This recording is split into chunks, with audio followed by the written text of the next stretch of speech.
एक बच्चा था राघव, जो 10 साल का था। उसके पिता ने उसको एक चांदी का बॉक्स दिया और कहा, इसे तुम अपने चाचा जी के घर लेकर जाओ, और साथ में ये भी कहा कि तुम अब समझदार भी हो गए हो, तो आशा करता हूँ तुम मेरा ये काम ठीक तरह से कर दोगे।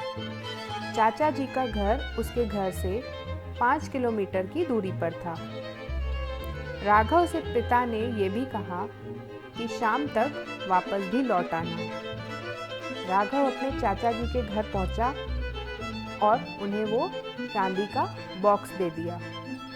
राघव वहाँ कुछ देर तक रुका, आराम भी किया। जब शाम का समय हुआ तो राघव ने चाचा जी से कहा, अब मुझे लौटना है। चाचा जी ने राघव को एक सोने का बॉक्स दिया और कहा कि ये अपने पिता को दे देना और इसे जरा संभाल कर ले जाना। इस तरह से राघव अपने घर की ओर जाने लगा। रास्ते में जाते जाते राघव को ये फील होने लगा कि कोई उसके पीछे पीछे आ रहा है।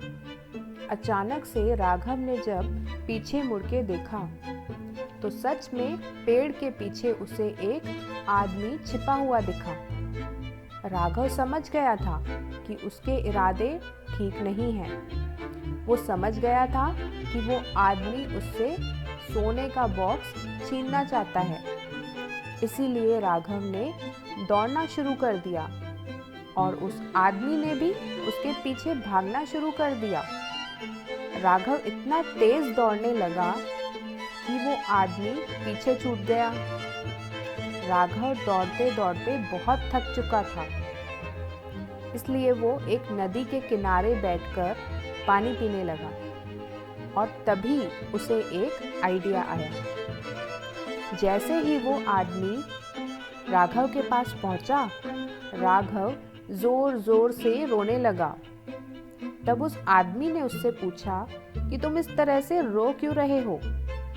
तब राघव ने कहा, मैं जैसे ही पानी पीने के लिए नदी के किनारे बैठा, मेरा एक छोटा सा बैग था जो नदी में गिर गया और उस बैग में सोने के सिक्के थे और हीरे भी थे। मैं उस बैग को घर ले जाना चाहता था। अब मैं उस बैग के बिना घर कैसे जा सकता हूँ? अब इस बैग को मुझे कौन निकाल कर देगा? ये सुनकर आदमी सोचने लगा कि सोने के बॉक्स से ज़्यादा कीमती तो नदी में गिरा हुआ बैग है। मुझे उस बैग को कैसे भी करके लेना ही होगा। आदमी ने कहा, तुम रो मत, मैं नदी में जाकर निकाल कर ले आऊँगा। और इस तरह से वो नदी में कूद पड़ा और दूर तक चले गया। राघव मौका देखकर अपना सोने का बॉक्स लेकर अपने घर की ओर चले गया। इस कहानी से हमें ये सीख मिलती है कि डर को अपने दिमाग पर हावी नहीं होने देना चाहिए। कई बार ऐसी सिचुएशंस आती हैं कि डर की वजह से हम कुछ सोच ही नहीं पाते, लेकिन अगर हम डर को हावी ही नहीं होने देंगे, तभी तो हम कुछ सॉल्यूशन निकाल पाएंगे। नेपोलियन हिल ने कहा है, fears are nothing more than a state of mind.